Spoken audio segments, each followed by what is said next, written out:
Solid principles are a set of principles that can guide software developers in writing clean, maintainable, and extensible code. Interface segregation principle stands the next way. Clients shouldn't be forced to depend on methods they do not use.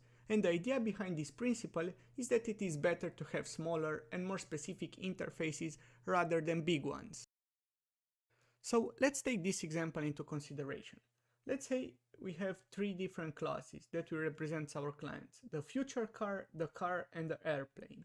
And all three of them will implement this vehicle interface that is going to have the drive and fly, which is not actually pretty normal because our interface is pretty big and not all these vehicles can also fly and drive.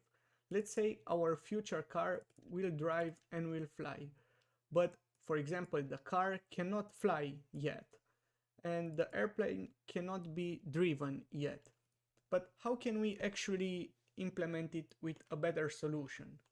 So, to have a good implementation of the interface segregation, we should of course have a car interface and an airplane interface.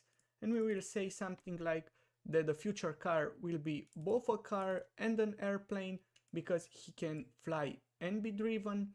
A normal car will be just a car that can be driven, and an airplane will be just an airplane interface because it could be flying.